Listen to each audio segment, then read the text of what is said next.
Let's get started with Enhanced Archery, an ability so old that it's found in every culture around the ancient world and used in the modern day as a form of sport.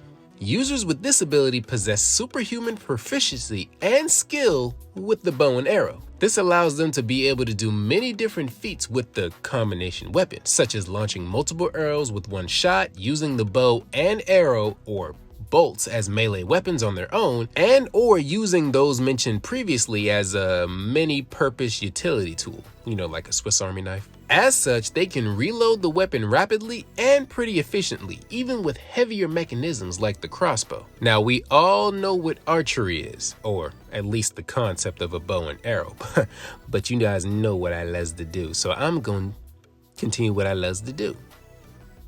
Archery is the skill or sport of shooting with a bow and arrow or bolt at a target.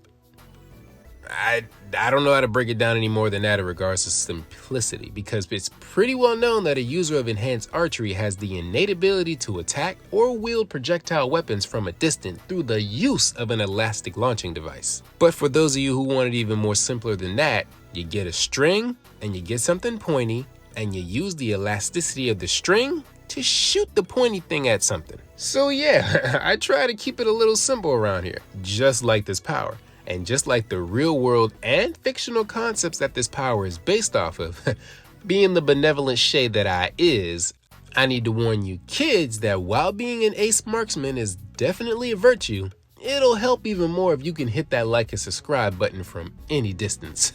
So do the Shay a favor and hit that like and subscribe button from a distance. By doing that, you'll prove why this power deserves the respect it deserves.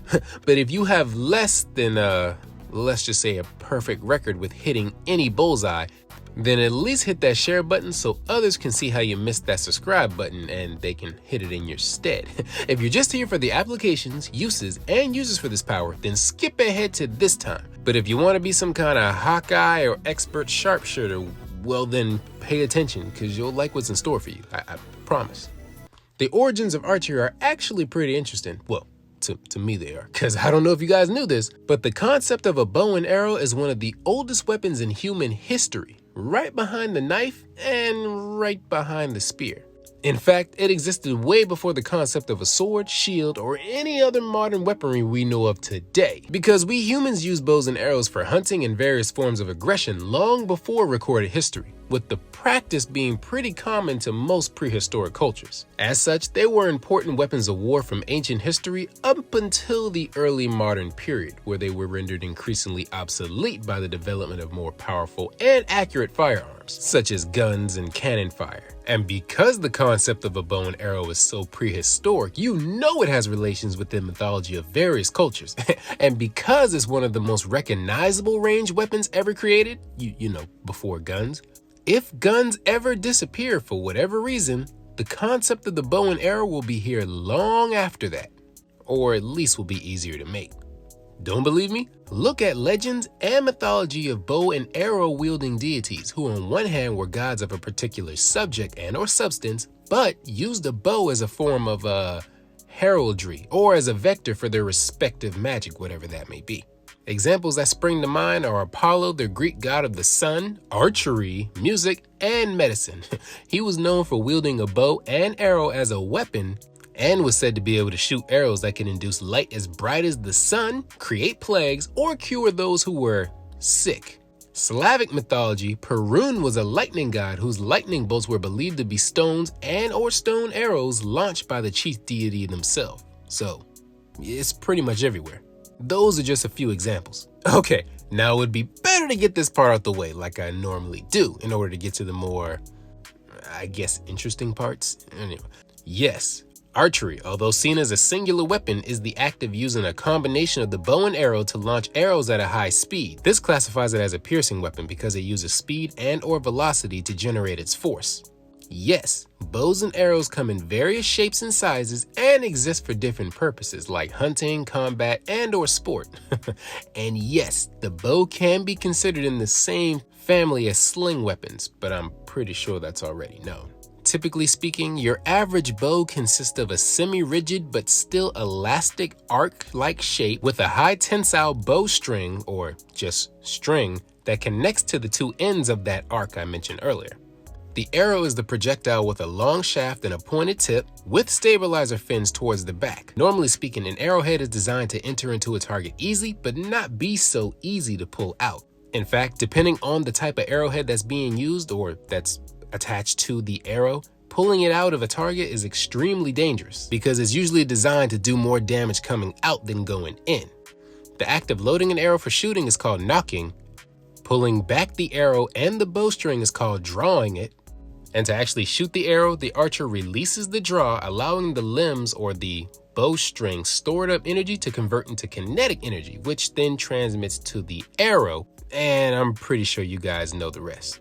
And to wrap this last boring part up, any container or bag used to store additional arrows for quick reloading is called the quiver. So now you know. Throughout history, bows and arrows have been associated with numerous things, from the authority of the warrior king to the accuracy of the unrelenting hunter or the creativity of the warrior poet. These might sound like strange titles, but they all share the same theme of vanquishing enemies, imposing order, and securing survival of oneself and others. Individually though, the bow represents self-improvement because it requires immense mastery to use, while the arrow itself symbolizes discipline, destiny forging, and knowledge seeking, as the arrow is always shot ahead of an individual, so it normally tells us, or at least shows us symbolically, that we need to keep moving forward. But if you guys want to get a little deeper, if you look at the actual pieces of archery, you know, the symbols composed of a bow and arrow, the bow, bowstring, and arrow,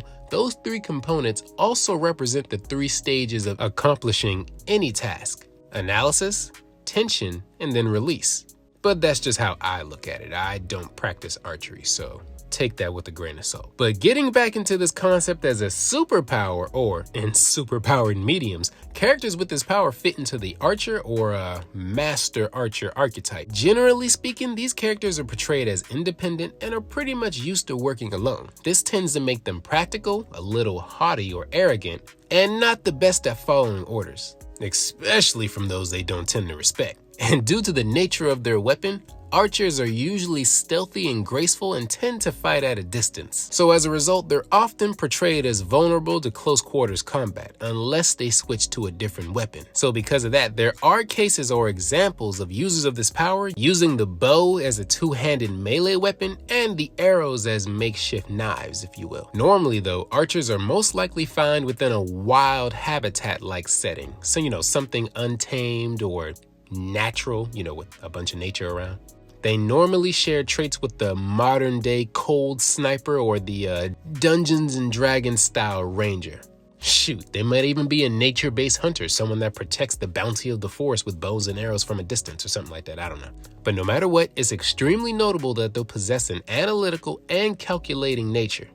This archetype tends to be depicted as having a more slender build, but in actuality, users of this power would be pretty dang on muscular. Because I don't know if you guys know this, but the act of drawing a bow and then releasing it is, well, pretty physically intensive. So anyone with this power would at least have great upper body strength, because that's normally required to draw a powerful bow without any mechanical assistance the way crossbows are normally set up. So with that being said, typical stats for a user of this power tend to range, but normally you'll see medium to high levels of attack power due to the long range penetrating aspects of the bow and arrow, high levels of speed because that's where this ability lives and breathes, low defense, and medium levels of versatility, as there are numerous types of bows and arrows that are created for different tasks. So all you gotta do is just find the one that fits with what you wanna do, and you can go from there. But at the end of the day, bows and arrows are used for shooting things. As simple as that.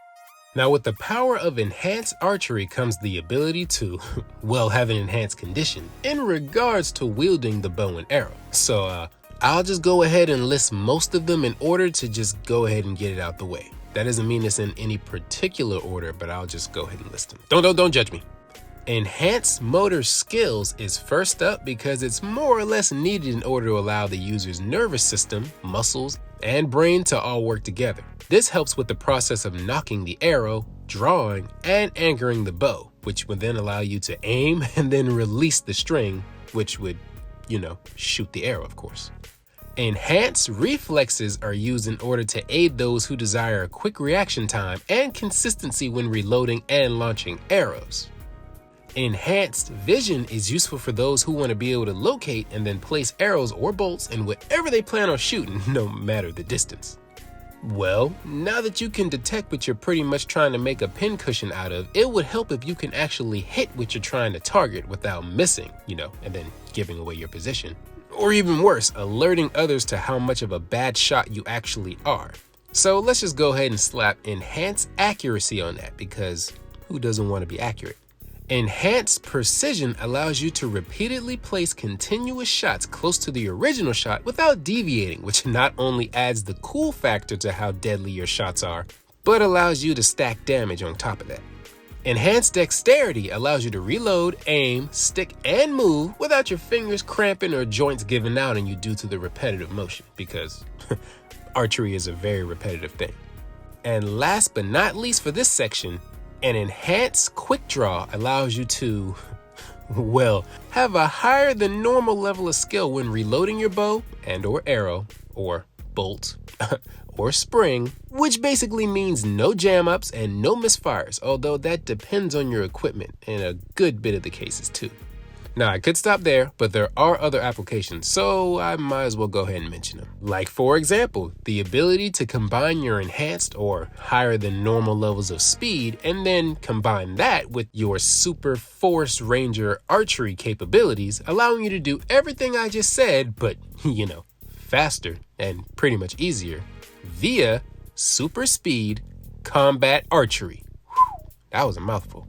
But if you want something that you don't have to waste the energy continuously holding in a draw position, then crossbow proficiency is perfect for you, because not only are crossbows more powerful, but they can carry more weight, allowing them to be used as not so friendly melee weapons for whoever you decide to target. If you want to be so deadly and useful with an arrow that it borders on the inhuman, then arrow proficiency is the skill for you. This includes not just shooting them in various creative ways. You'd be able to grab the arrow shaft itself and use it as a makeshift dagger or dart, or even a sword if you want it. I wouldn't recommend that last one though. Now, there are different types of arrows that could be used that have found their way within the world and our popular culture. This ranges from poisoned, explosive, sound-based, or even electrified. So if that sounds like something that you're into, then you, my nerd and nerdette, need to invest in trick arrows. That application will pretty much give you an edge and allow you to keep up with the more super powery people you'll be around. And there you have it, enhanced archery in a nutshell. This ability is pretty simple and pretty straightforward. You get an arrow and you shoot that arrow. So if that don't get your motor running, then nothing else will. But more limitations exist in the form that most users need both of their hands to use bows effectively. I don't know many one-armed bow shooters. Well, except that guy. Most if not all users rely on arms and eyes, so body manipulation and or blindness inducement can negate a user of this power, so stay away from anybody who can manipulate the body. Users may have difficulty fighting in the dark or specific weather conditions like rain or snow because they can lower your visibility. And because the bow and arrow is a ranged weapon, you might have some problems in close quarters combat. Shoot, you may become powerless or completely useless if your bow is lost or destroyed, so invest in a quality weapon. And most importantly, you can run out of ammo unless you have secondary superpowers like infinite ammo. This one's a big duh moment, so I'll just leave that right here for you guys. Moving on from there, bows, especially crossbows, can take time to load and reload, so timing is pretty crucial. And of course, like all other powers, the user's own skills, knowledge, and natural limits will determine how far one goes with this ability. So, yeah, there you go. And now, with all that out of the way, it's time to place this ability on the scale. Enhanced archery is another power that would be good at sporting events and for stealing from the rich and giving to the poor, but a gun is pretty much better. I'm sorry, bow and arrow lovers, it really is. So, no more defilla. On a scale of 1 to 10, the Shea scaling system gives this power a 6, I guess? Well, because unlike a gun, massive skill is needed. You don't really need skill for a gun. And me personally, I'm not all that patient or graceful. So give me a gun over this any day.